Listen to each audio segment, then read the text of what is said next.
الحمد للہ رب العالمین والصلاة والسلام علی سید الانبیاء والمرسلین نبینا محمد وعلی آلہ واصحابہ اجمعین ومن تبعہم بإحسان الی یوم الدین اما بعد وما ارسلناک الا رحمتا للعالمین۔ ناظرین، خیر مقدم ہے آپ کا۔ رحمت للعالمین اپنی سیرت اور پاکیزہ تعلیمات کی روشنی میں اس پروگرام میں ہم آپ کو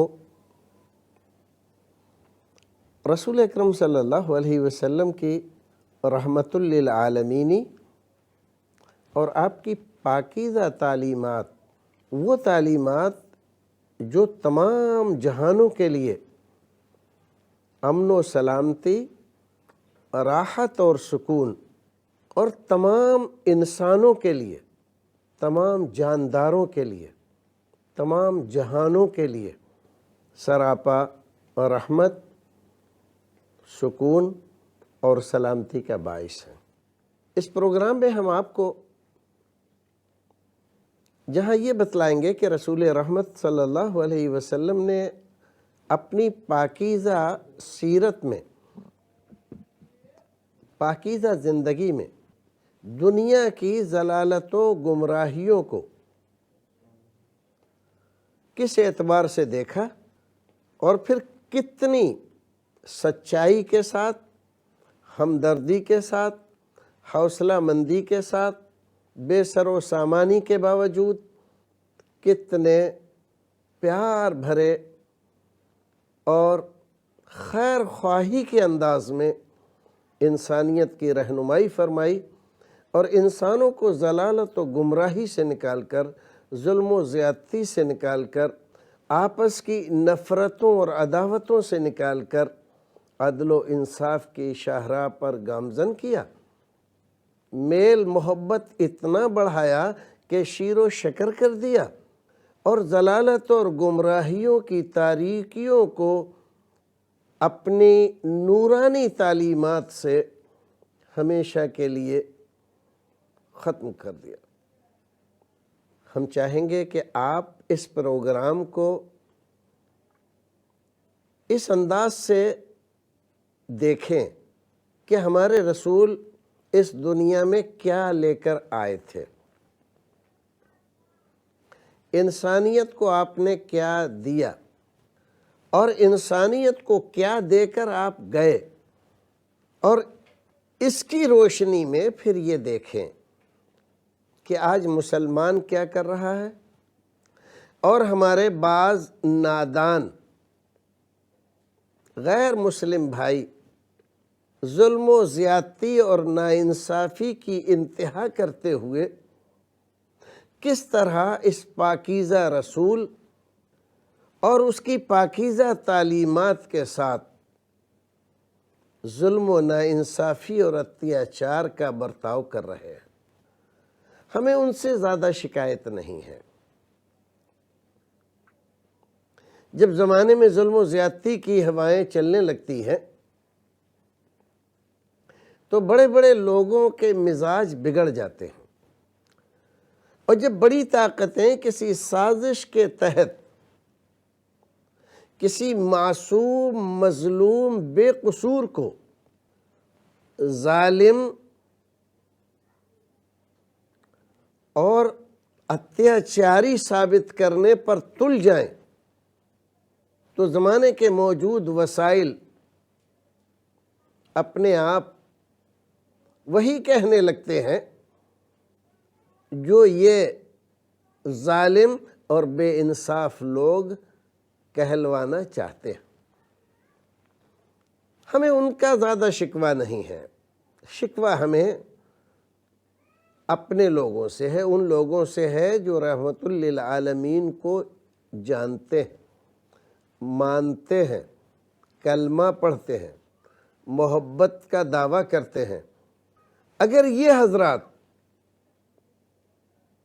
اپنی زندگی میں رحمت للعالمین کی تعلیمات کو اتارتے، اس پر چلتے، اس سے لوگوں کو آگاہ کرتے، آپ کی سیرت خود پڑھتے اور دوسروں کو پڑھنے کے لیے دیتے تو 1-2 نہیں، 100-200 نہیں، 1000-2000 نہیں، لاکھوں کروڑوں انسان کی زندگی میں انقلاب آ سکتا تھا۔ لیکن نبی محترم صلی اللہ علیہ وسلم کی پاکیزہ اور مقدس زندگی اور آپ کی پاکیزہ اور مقدس تعلیمات ہم نے ایک طرف رکھی ہوئی ہیں، اور آپ کی پوری سیرت میں سے صرف اگر ہمیں یاد ہے کچھ تو صرف چند معجزات، خارق عادات اشیاء۔ ہم معجزات کا انکار نہیں کرتے، ہمارے نبی کے سارے معجزات برحق ہیں، اور ایک ایمان والے کے لیے اس کے اندر بہت سامان ہے اپنے ایمان کو مضبوط، مکمل اور بہتر بنانے کا۔ لیکن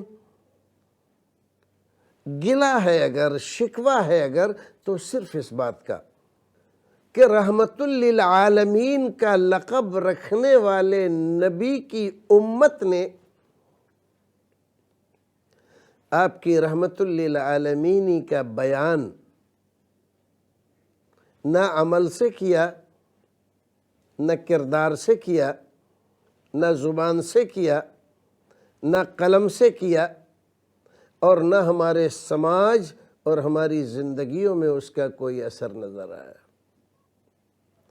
باطل پرستوں کے پروپیگنڈے کا اس حد تک ہم شکار ہوئے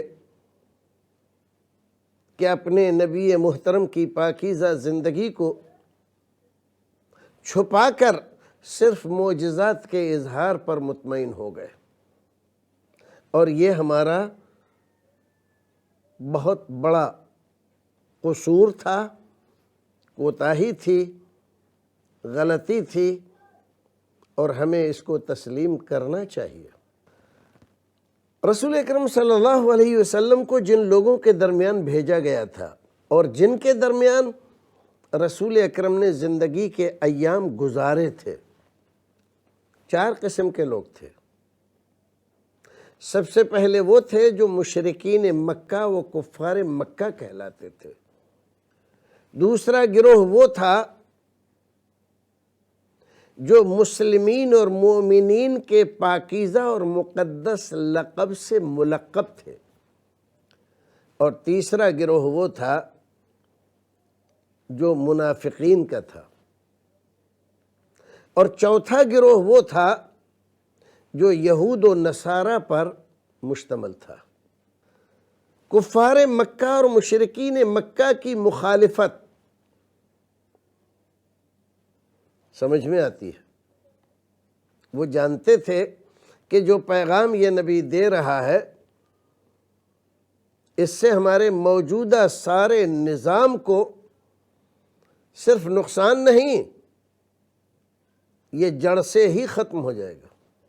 نہ ہماری سیادت رہے گی، نہ قیادت رہے گی، نہ باپ دادا کا دین رہے گا، نہ باپ دادا کے عقائد رہیں گے۔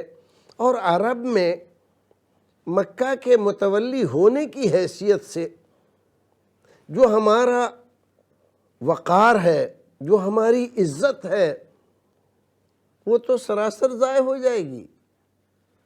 پھر عرب کے سارے لوگ اپنے باپ دادا کے دین پر ہیں۔ اگر ہم مان لیتے ہیں تو جیسے ان کے سب لوگ دشمن ہو رہے ہیں ایسے ہی ہمارے دشمن ہو جائیں گے۔ ہماری تجارتوں کا کیا ہوگا؟ ہمارے اقتصادی نظام کا کیا ہوگا؟ یہ تمام خدشات تھے جس کی بنا پر مشرکین مکہ، کفار مکہ رسول اکرم کی بات ماننے کے لیے تیار نہیں تھے۔ دوسرا گروہ مومنین و مسلمین کا تھا۔ اس گروہ نے اپنے باپ دادا کا دین چھوڑا، فرسودہ خیالات اور بیہودہ عقائد سے توبہ کی، پرانی رسموں کو تیاگ دیا، انصاف اور عدل پر مبنی زندگی گزارنے کے لیے تیار ہو گئے، لیکن دشواریاں آئیں، پریشانیاں آئیں، ظلم و زیادتی کا شکار بنایا گیا، گھر چھین لیے گئے۔ حد تو یہ ہے کہ مال و پیسہ تو چھینا ہی تھا، بیوی بچے تک چھین لیے گئے۔ اپنے وطن سے ظلم و زیادتی کر کے ان کو نکلنے پر مجبور کر دیا گیا۔ لیکن ان لوگوں نے صداقت، شجاعت، بہادری، اولو العزمی، صبر و شکر کی انتہا کر دی۔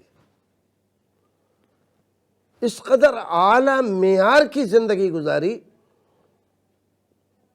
کہ یہ زندگی اور یہ معیار باقی دنیا کے کسی دربار میں نظر نہیں آتا۔ ان لوگوں نے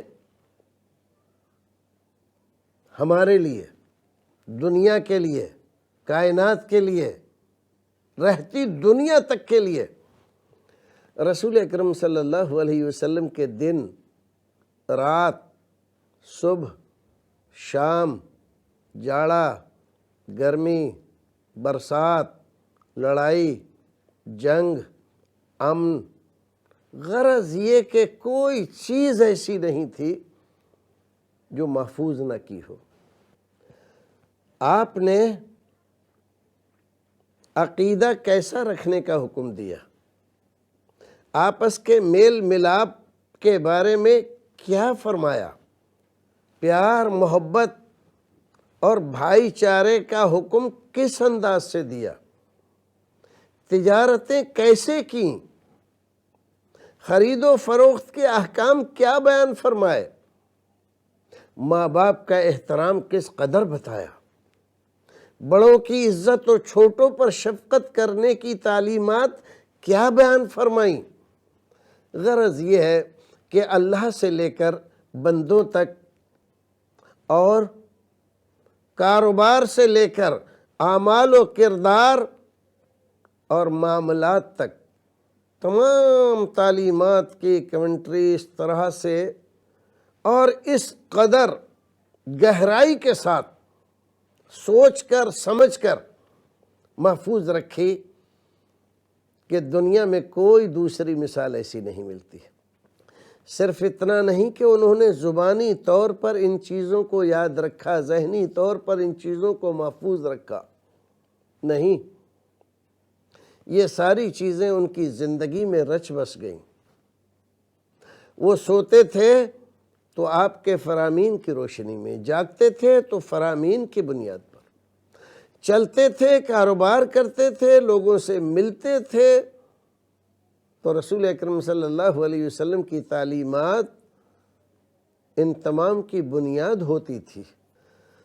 اپنے باپ، بھائی، ماں، برادر اور رشتہ دار، ناتے دار تمام کے ساتھ ان کا معاملہ، اپنوں کے ساتھ، غیروں کے ساتھ، مسلموں کے ساتھ، غیر مسلموں کے ساتھ، یہود کے ساتھ، نصارہ کے ساتھ، مشرکین کے ساتھ، کفار کے ساتھ، جو کچھ رسول اکرم کی تعلیمات تھیں اس کو انہوں نے کر کے دکھایا، اور وہ پاکیزہ تعلیمات مسلمانوں کے دل میں گھر کر گئیں، دماغ میں اتر گئیں اور عمل و کردار میں نقش ہو گئیں۔ یہی گروہ ہے جو رحمت للعالمین کی پاکیزہ تعلیمات بھی بتلاتا ہے اور آپ کے پاکیزہ کردار کو اجاگر بھی کرتا ہے۔ تیسرا گروہ منافقین کا۔ منافقین رسول اکرم صلی اللہ علیہ وسلم کے ہجرت کرنے کے بعد، یعنی مدینہ میں، یہ گروہ آپ کے سامنے آیا۔ ان لوگوں نے بظاہر کلمہ پڑھنے کا ڈرامہ کیا، لیکن دل میں اسلام اور داعی اسلام کی نفرت تھی۔ ہر وقت تمنا اور آرزو یہ تھی کہ اسلام مٹ جائے، داعیے اسلام مٹ جائے، لیکن وہ جیسے کہا ہے نا کسی نے کہ ہم کو مٹا سکے یہ زمانے میں دم نہیں، ہم سے زمانہ خود ہے، زمانے سے ہم نہیں۔ نہ اسلام مٹا، نہ داعیے اسلام مٹے، نہ ان کی پاکیزہ تعلیمات مٹی، لیکن منافقین کا وہ گروہ صفحہ ہستی سے مٹ گیا۔ آج کوئی ان کا نام عزت سے نہیں لیتا، ان کا تذکرہ عزت سے نہیں کرتا، کوئی ایک آدمی بھی اپنے آپ کو ان میں سے ایک آدمی کی طرف بھی نسبت کرنے کے لیے تیار نہیں ہے۔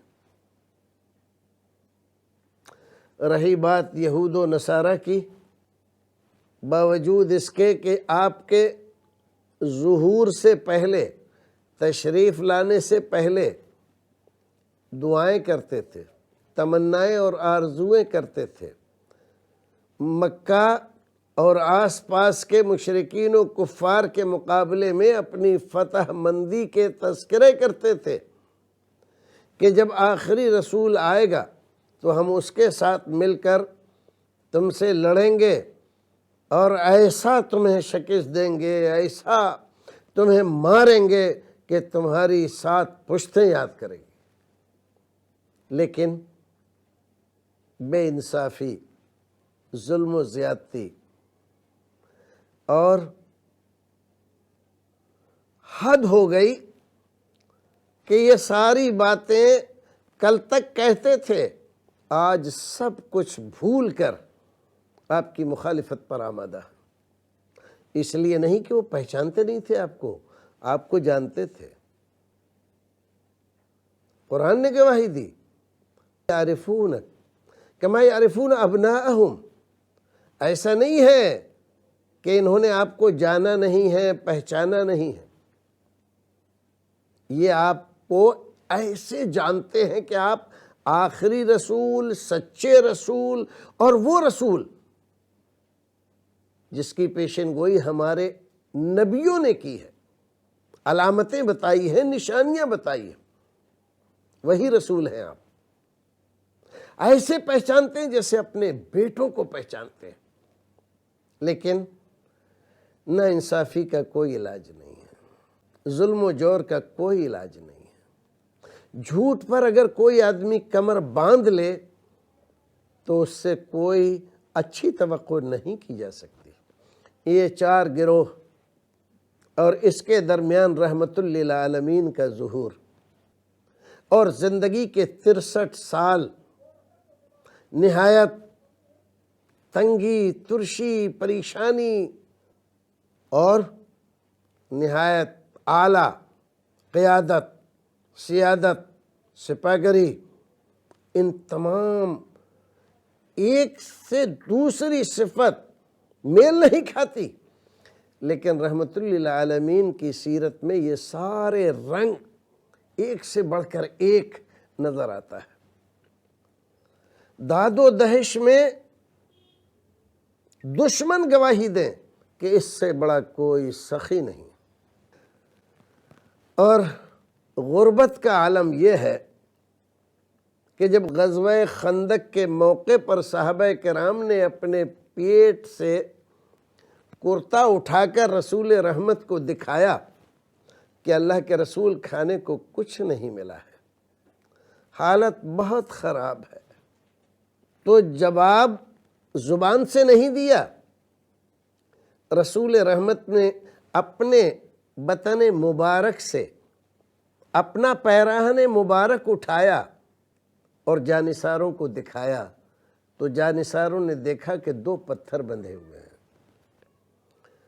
جتنی بھوک تمہیں لگی ہے اس سے دگنی بھوک لگی ہوئی ہے، جب سے تم نے نہیں کھایا ہے اس سے زیادہ وقت کا میں بھوکا ہوں، لیکن جو کام ہمیں کرنا ہے وہ بہرحال کرنا ہی ہے۔ آپ کی صاحبزادی آپ کے گھر تشریف لے گئیں، آپ موجود نہیں تھے گھر پہ، امہات المومنین نے پوچھا بیٹی کیسے آنا ہوا؟ ابا حضور سے ملنا تھا، نہیں کوئی بات ہو تو بتا دو ہم کہہ دیں گے، نہیں کوئی بات نہیں ہے، اور چلی گئی۔ رسول اکرم جیسے ہی کاشانہ نبوت میں داخل ہوئے، امہات المومنین نے بتلایا، بٹیا آئی تھی، کیا بتایا؟ کوئی ضرورت تھی؟ کیسے آنا ہوا؟ کچھ بتایا نہیں، لیکن لگ ایسے رہا تھا کہ کوئی خاص بات ہے جو آپ سے کہنے آئی تھی۔ اندر نہیں گئے، باہر کو رخ کیا، وہ حضرت فاطمہ خاتون جنت کے گھر تشریف لے گئے۔ تفصیلات تو بہت ہیں، تمام کو چھوڑ دیتے ہیں۔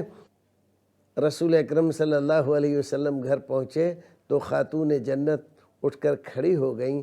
ابا کے احترام میں جگہ اتنی نہیں ہے گھر میں، اس لیے مجبوراً کھڑے ہو کر آپ کو جگہ دیتی ہیں بیٹھنے کے لیے۔ دعا سلام کے بعد پوچھا، بیٹا گھر گئی تھی؟ ہاں ابا جان گھر گئی تھی۔ کس لیے؟ کوئی ضرورت تھی؟ ہاں ایک ضرورت تھی، اس کے لیے۔ بتاؤ۔ مجھے علی نے بتلایا کہ آپ کے پاس بہت سارے غلام آئے ہیں اور آپ غلام بانٹ رہے ہیں۔ ایک مجھے بھی عنایت ہو جاتا تو میری مشقت، میری پریشانی کم ہو جاتی۔ ہاتھ دیکھیے میرے، گٹھے پڑ گئے ہاتھوں میں چکھی پیسنے سے۔ میری پیٹھ دیکھیے، میری کمر دیکھیے، دور سے پانی بھر کر لاتی ہوں مشق میں، نشان پڑ گئے ہیں مشق کے۔ اگر ایک مجھے مل جاتا تو میری مشقت کچھ کم ہو جاتی۔ کہ بیٹا مل تو جاتا، لیکن تم نے بہت بعد میں کہا۔ غلام آئے تھے اور بہت سارے تھے، لیکن میں نے سب تقسیم کر دیے، اپنے لیے بھی کوئی نہیں رکھا کہ وہ تمہیں دے دیتا، اپنی ازواج کے لیے بھی کوئی نہیں رکھا کہ وہ تمہیں دے دیتا۔ سب مدینے کے ان قبیلوں میں، ان گھروں میں غلاموں کو تقسیم کر دیا جن کے والدین جنگوں میں شہید ہو گئے۔ یتیم بچوں کا سہارا بنانے کے لیے یہ غلام کمائیں اور ان بچوں کی کفالت کریں۔ اب تو کوئی ہے نہیں، اور اگر پھر کوئی آیا تو یاد رکھیں گے، لیکن ایسا کرو، میں تمہیں ایک تسبیح بتا دیتا ہوں، وہ پڑھا کرو۔ یہ تسبیح تمہیں غلام سے بہتر و اچھی اور زیادہ فائدہ مند ثابت ہوگی۔ فرمائیے، کہا سبحان اللہ والحمد للہ ولا الہ الا اللہ، یہ تسبیح ہے، یہ پڑھا کرو۔ آئے ہائے، رحمت للعالمین کو دیکھو، اپنی صاحبزادی کے لیے تسبیح بتا دی اور کمزور گھرانوں اور یتیموں کے لیے غلام بانٹ دیے۔ پروردگار ہمیں اور آپ کو نیک عمل کرنے کی توفیق عطا فرمائے۔ ناظرین دیکھتے رہیے یہ پروگرام رحمت للعالمین اپنی سیرت اور تعلیمات کی روشنی میں۔ پھر ملتے ہیں آپ سے، تب تک کے لیے دیجیے اجازت۔ السلام علیکم ورحمۃ اللہ وبرکاتہ۔